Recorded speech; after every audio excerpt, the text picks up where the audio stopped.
Hello student, NEET PYQ series का question number 10। The mass of a planet is 1/10th that of the earth and its diameter is half that of the earth. Full stop. The acceleration due to gravity on that planet is. 4 option दिया हुआ है और ये question NEET 2024 में आया हुआ question है। तो सबसे पहले क्या गिवन है उसको हम लोग यहां नोट करते हैं।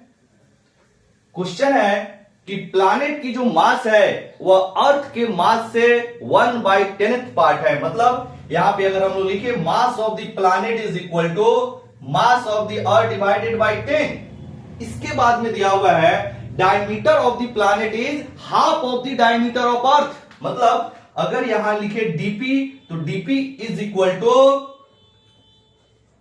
1/2 टाइम्स डीई। अब यहां पर डीपी को यानी कि जो डायमीटर है अगर इसको हम लोग रेडियस में कन्वर्ट करें तो diameter is equal to 2 times of radius. मतलब यहां पे 2 into radius of the planet is equal to 1/2 into 2 into radius of the earth. अब यहां से 2 से 2 कट जाएगा। Radius of the planet is equal to radius of earth divided by 2।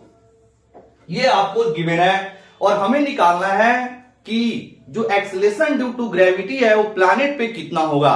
तो सबसे पहले हम लोग जानते हैं कि acceleration due to gravity on the earth surface is small g is equal to capital G mass of the earth divided by radius of the earth का whole square. जहां जी क्या है आपका यूनिवर्सल कांस्टेंट, इसकी value 6.67 into 10⁻⁻11 newton metre square पर kg square होता है। और मास ऑफ द अर्थ और रेडियस ऑफ द अर्थ इन सारी वैल्यू को अगर हम लोग यहां फिट करते हैं तो स्मॉल जी की जो मान आती है वो 9.8 मीटर पर सेकेंड स्क्वायर आती है। क्लियर।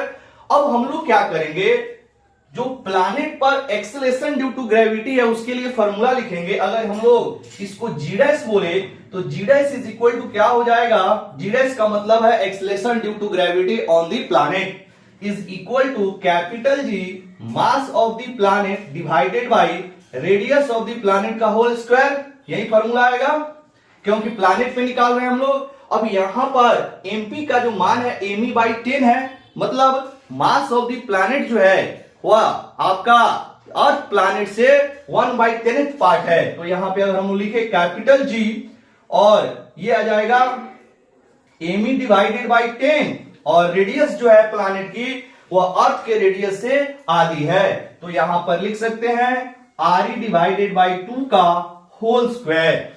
क्लियर। अब हम लोग यहां इसको सॉल्व करेंगे तो ये 2 आपका 2 का स्क्वायर 4 हो जाएगा, 4 चला जाएगा ऊपर। तो 4 into capital G into mass of earth divided by 10 into radius of अर्थ का होल स्क्वायर। अब इस वैल्यू को देखिए, क्या यह स्मॉल जी के बराबर है? ये बिल्कुल स्मॉल जी के बराबर है, यहां पे हमने लिख दिया है। और ये वैल्यू होती है 9.8 के बराबर। तो अब यहां पे आप लिख सकते हैं 4 इंटू 9.8 डिवाइडेड बाय 10। अब 4 में 9.8 से मल्टीप्लाई कीजिए, ये आ जाएगा 39.2 डिवाइडेड बाय 10। अब 10 से डिवाइड करेंगे तो ये आ जाएगा आपका 3.92 मीटर पर सेकेंड स्क्वायर। यानी कि जो प्लैनेट पर एक्सेलेरेशन ड्यू टू ग्रेविटी की जो वैल्यू आएगी वो आ जाएगी 3.92 मीटर पर सेकेंड स्क्वायर। तो करेक्ट ऑप्शन हो जाएगा आपका सी। क्लियर। I did it.